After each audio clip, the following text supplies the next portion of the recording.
Hi everyone, उम्मीद करता हूँ आप सभी अच्छे होंगे। तो देखिए, आज हम लोग देख रहे हैं क्या हमें सिद्ध करना है r is equal to 2। Physics class 10th हो या 12th हो, बिहार बोर्ड हो या सीबीएसई बोर्ड हो या कोई भी बोर्ड से तैयारी कर रहे हो, एक सिद्ध करने के लिए थ्योरम आता है क्या, r इज इक्वल टू 2। तो देखिए, इसको हम लोग इस थ्योरम को हम लोग सिद्ध करेंगे दो दर्पण में, अवतल दर्पण है उत्तल दर्पण में। तो आज हम लोग ओनली देखेंगे किसमें, अवतल दर्पण में। इसके बाद वाले वीडियो में बता दिया जाएगा किस तरह से हम लोग सिद्ध करेंगे उत्तल दर्पण में r इज इक्वल टू 2। तो देखिए, अवतल दर्पण किसे बोलते हैं, इसे अभिसारित दर्पण भी बोलते हैं। अभिसारित दर्पण क्यों, क्योंकि जब मुख्य अक्ष के समांतर, अवतल दर्पण में जब मुख्य अक्ष के समांतर प्रकाश की किरणें भेजी जाती हैं, तो ये किरणें परावर्तन के बाद जानकर मुख्य फोकस पे मिल जाती है, इसीलिए अवतल दर्पण को क्या बोलते हैं, अभिसारित दर्पण, कन्वर्जिंग मिरर।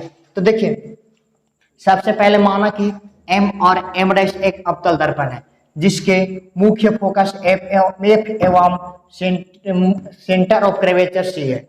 यानी देखिए, इसकी वक्रता त्रिज्या क्या है C और फोकस क्या है F। और देखिए, F और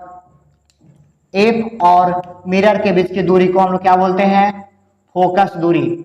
दर्पण की फोकस और दर्पण के बीच की दूरी क्या बोलते हैं, फोकस दूरी। और इसके वक्रता केंद्र और दर्पण के बीच की दूरी को क्या बोलते हैं, वक्रता त्रिज्या।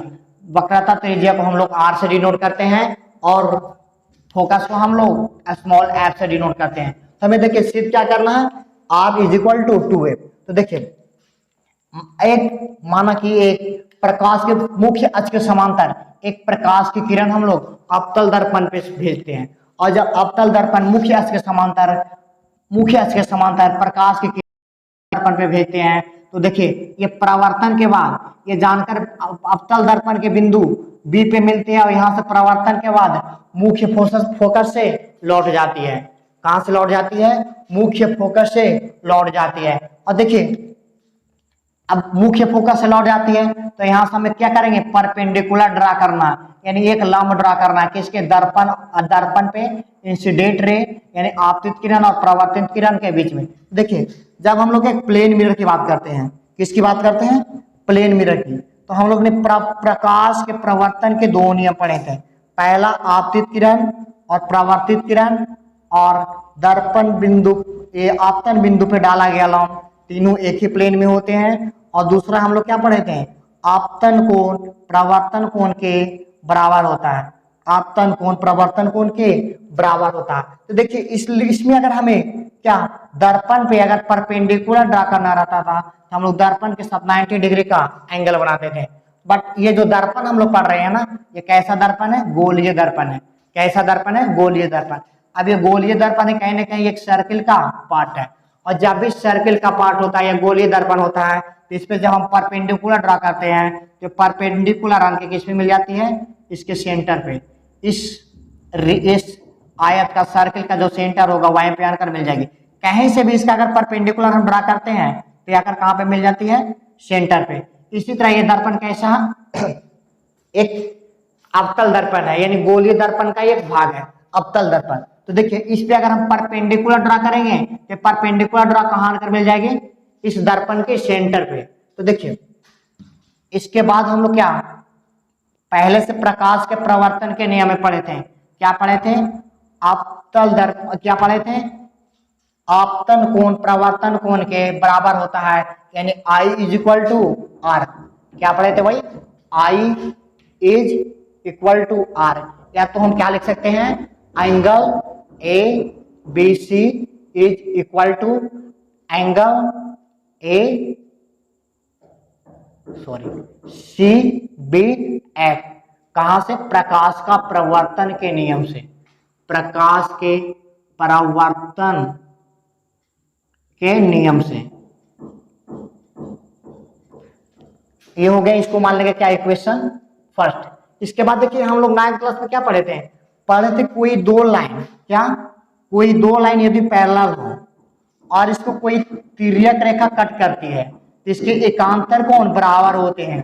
क्या बराबर होते हैं, एकांतर कोण बराबर होता है, यानी ये एंगल इस एंगल के बराबर होगा और ये एंगल इस एंगल के बराबर होगा। तो देखिए, हम जो भी प्रकाश की लाइट की रे यहां से भेज रहे हैं वो मुख्य अक्ष के समांतर भेज रहे हैं। अगर मुख्य अक्ष की समांतर हम लोग भेज रहे हैं, ये लाइन और ये लाइन दोनों क्या होंगे, पैरेलल होंगे। क्या होंगे, ये लाइन और ये लाइन पैरेलल होंगे।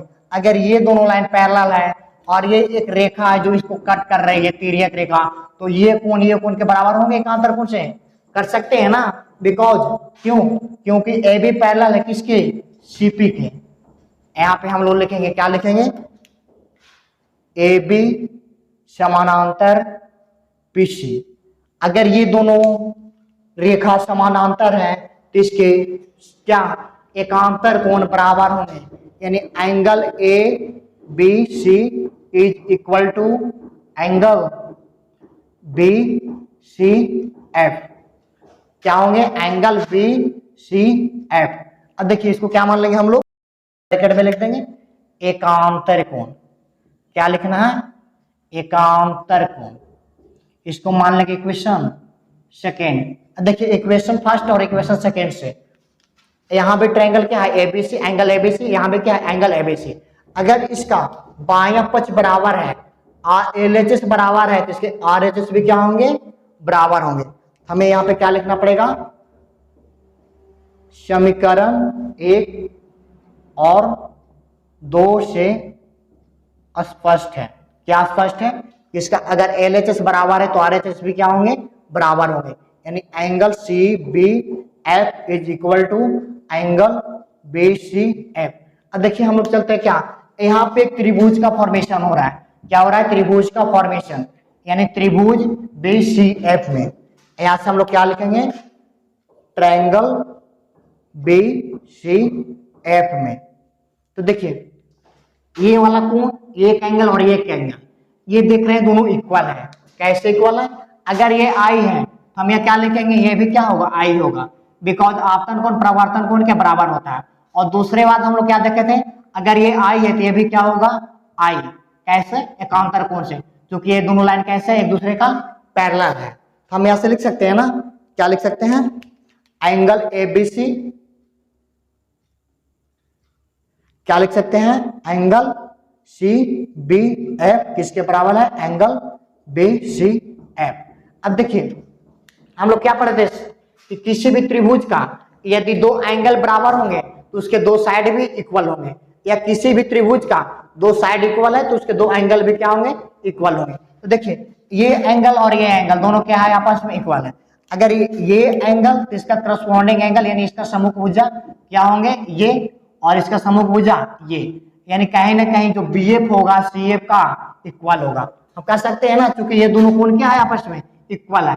अगर ये दो कोण इक्वल है तो इसके दो साइड भी क्या होंगे, इक्वल होंगे। यानी यहां से हम क्या लिख सकते हैं, सी एफ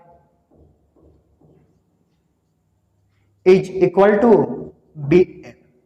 इसको मान लेंगे इक्वेशन थर्ड।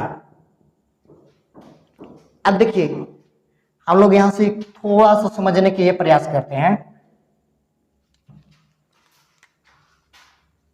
माना कि बिंदु P के बहुत नजदीक है। तो देखिए सपोज कीजिए क्या एक अवतल दर्पण है, एक मैं एग्जांपल के थ्रू समझा रहा हूं, क्या है, अवतल दर्पण है, और ये इसके क्या है, मुख्य अक्ष है। अगर यहां से हम प्रकाश की लाइट रे भेज रहे हैं, कहां से लौटेगी, फोकस से।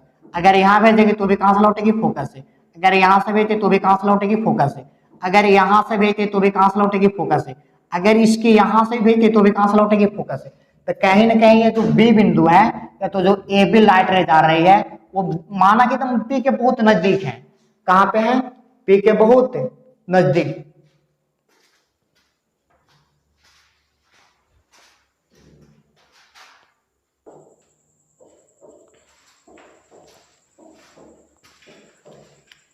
माना कि बिंदु जो पी है पी के बहुत नजदीक है, यानी बी पी के बहुत नजदीक है, यानी कहीं ना कहीं जो लाइन है इसको हम तो यहां से भी पास करवा सकते हैं ना, यहां से पास करवाएंगे फिर भी ये कहां से लौटेगी, फोकस से। तो जब देखिए ये जो लाइन है ये पी के बहुत नजदीक है, यानी कहीं ना कहीं ये जो लाइन है यहाँ पे आ जाएगी, कहाँ पे आ जाएगी, ये जो लाइन है यहाँ पे आ जाएगी। यानी जितना बीएफ होगा उतना ही क्या हो जाएगा, PF. At a certain condition, जब इस बिंदु को हम धीरे धीरे इसके पी की ओर लाएंगे, जब पी की ओर लाएंगे तो यहाँ से जो डिस्टेंस है वो धीरे धीरे का आकर किसके बराबर हो जाएगी, यानी जो बिंदु बी है वो कहाँ पे आ जाएगी, पी के पास। तो जितना बी एफ होगा उतना ही क्या होगा, पी एफ। तो हम यहाँ से क्या लिख सकते हैं, जितना पी एफ होगा उतना ही क्या हो जाएगा मेरा बी एफ। यानी क्या हम यहां से लिख सकते हैं, P F is equal to B F. अब देखिए यहां से हम क्या लिख सकते हैं, इसको मान लेंगे इक्वेशन 4। अब देखिए अब यहां से मैं पुनः फिर यही प्रयास करूंगा, जिस तरह से समीकरण 1 और 2 से स्पष्ट था उसी तरह देखिए समीकरण 3 एंड 4 से क्या स्पष्ट है, इसके RHS वाले पार्ट्स यानी दायां पक्ष क्या है, बराबर है, तो बायां पक्ष भी क्या होगा, बराबर होगा। बायां पक्ष क्या होगा, बराबर होगा। यानी जितना क्या होगा CF होगा उतना ही क्या होगा PF होगा। हम लिख सकते हैं ना CF is equal to PF, और PF हम लोग क्या मान रहे थे, यानी P और F के बीच की दूरी को क्या मान रहे थे हम लोग, फोकस दूरी, यानी क्या स्मॉल f। अब देखिए हमें निकालना क्या है, इसका रेडियस कितना होगा, यानी वक्रता त्रिज्या कितनी होगी। तो हम r बराबर क्या लिख सकते हैं, r इज इक्वल टू क्या लिख सकते हैं, r is equal to CF plus PF, CF plus PF। अब देखिए r is equal to CF किसके बराबर है, F के बराबर है, PF किसके बराबर है, F के बराबर है। तो r इज इक्वल टू, यहाँ पे नहीं दिखाई दे रही होगी, एक मिनट थोड़ा सा मैं इरेज कर रहा हूं, r is equal to F plus F। अब देखिए r is equal to F और F को ऐड करेंगे कितने हो जाएंगे 2F। यही हमें प्रूव करना था, क्या प्रूव करना था, r is equal to 2F। तो देखिए सिंपल सा है, हमें रटना नहीं है, क्या नहीं करना है, रटना नहीं है। सर्वप्रथम क्या करेंगे, कोई एक दर्पण लेंगे, इसके मुख्य अक्ष के समानांतर हम प्रकाश की किरण भेजेंगे, इंसिडेंट रे भेजेंगे, और ये जब प्रकाश की किरण दर्पण से टकराएगी तो परावर्तन के बाद कहां से लौटती है, फोकस से लौटती है। यहाँ तक कोई दिक्कत नहीं, किसी को दिक्कत नहीं, ये पहले से पढ़े हुए हैं।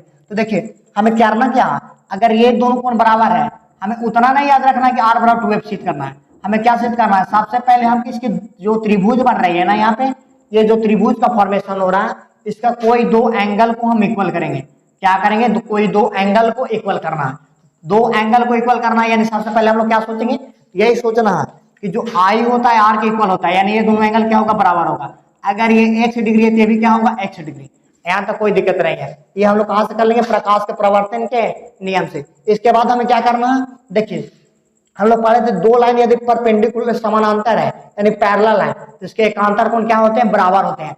यानी जितना एंगल ये होगा उतना ही एंगल ये होगा। अगर ये x डिग्री है तो भी क्या होगा, x डिग्री। तो देखिए सबसे पहले हमें क्या करना है, इस त्रिभुज के दो एंगल को बराबर करना है। अगर इस त्रिभुज के हम दो एंगल को बराबर कर लिए तो इसके दो साइड भी क्या होंगे, बराबर होंगे। क्या होंगे, दो साइड इक्वल होंगे। अगर ये दोनों साइड इक्वल है, क्या है, दोनों साइड इक्वल है, तो माना कि ये जो बिंदु B है, यानी इसको हम यहाँ से पास करवाएंगे फिर भी तो ये फोकस से ही लौटेगी ना। अगर ये फोकस से लौटती है तो जो यहाँ से यहाँ मेरा डिस्टेंस होगा क्या, ये BA, जितना हमारा BF होगा उतना ही क्या होगा, PF होगा। यानी जो ये लाइनिंग है कहीं ना कहीं जब हम इसको कम करेंगे, बिंदु को इसको इधर लाएंगे तो धीरे धीरे क्या हो जाएगी, इसके बराबर हो जाएगी। यानी इतना जितना BF होगा उतना ही क्या हो जाएगा, PF होगा। क्या होगा, BF होगा और PF होगा। और यहाँ से अगर ये दोनों इक्वल है, क्या पहले मैंने ये दोनों को इक्वल किया, इसके बाद हम लोगों ने इस लाइन को और इस लाइन को इक्वल किया। अगर ये दोनों लाइन इक्वल है तो ये दोनों भी लाइन क्या होंगे, इक्वल होंगे। अगर यहाँ से यहाँ दूरी F है तो यहाँ से यहाँ भी दूरी क्या हो जाएगी, ये। और यहाँ से यहाँ तक की दूरी हम लोगों ने क्या माना था, R। तो R is equal to F plus F, यानी R किसके बराबर है, 2F के बराबर है। इसके बाद हम लोग नेक्स्ट वीडियो में देखेंगे अवतल दर्पण में सिद्ध करेंगे क्या, सॉरी उत्तल दर्पण में हमें सिद्ध करना पड़ेगा क्या, R is equal to 2F।